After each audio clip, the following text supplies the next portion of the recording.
రేపటి కోసం తెలుగు దినపత్రిక ఆధ్వర్యంలో గుంటూరులోని గీతా రెసిడెన్సీలో చంద్రబాబు X.O అనంత భావజాలికుడు పుస్తకావిష్కరణ ప్రారంభించారు.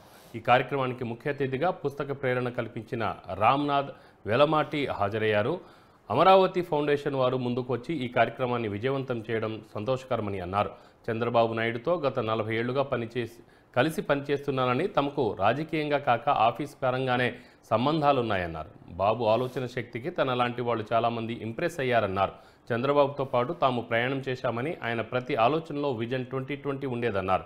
విజన్ 2047 అంటే 100 సంవత్సరాలు గుర్తు ఉండే విధంగా ఒక డాక్యుమెంట్ చేశారు. పుస్తక రచనకు ప్రేరేపణ కల్పించిన రామనాథంకు పుస్తకాన్ని అక్షర రూపంలో తీర్చిదిద్దిన శ్రీనివాస్ ప్రసాద్కి వేపాడ చిరంజీవిరావు ధన్యవాదాలు తెలిపారు.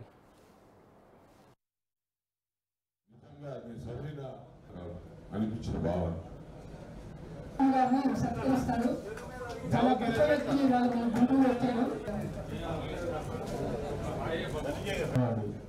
మెదడుకు ప్రజలవాడు ఆజ్ఞతలు ఈ కార్యక్రమానికి సహకరించిన మీడియా మిత్రులందరికీ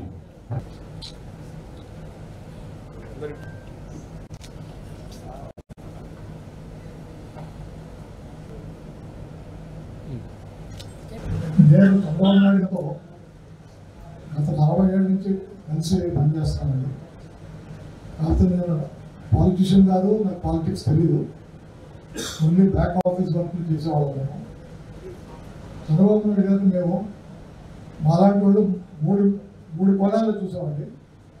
ఒకటి రాజకీయవేత్తగా, రెండోది ఇండివిజువల్గా, మూడోది ఒక విజనరీగా. అతని ఆలోచన శక్తికి నాలాంటి చాలామంది ఇంప్రెస్ అయ్యి ఆయనతో పాటు మేము ప్రయాణం చేశాము.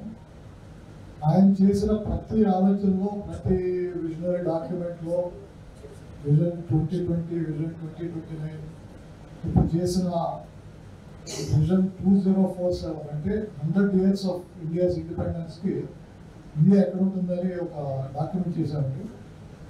దాంట్లో ముఖ్యంగా ఆ పుస్తకం మీరు చూస్తే, ఆ పుస్తకం టైటిల్లో తెలుగుస్ అండ్ ఇండియన్స్ అన్నారు. అంటే తెలుగు వారికి ఎంత ప్రామినెంట్గా ఆయన ఎంత ఇంపార్టెన్స్ ఇస్తారో మీ అందరికీ తెలుసు. నేను ముఖ్యంగా చంద్రబాబు నాయుడు గారి లెగసీ గురించి చూస్తున్నాను. ఆయన చేసిన పనులు భావితరాలు గుర్తుపెట్టుకోవాలంటే మనం ఏదో విధంగా 10 మందికి తెలియజేయాలి.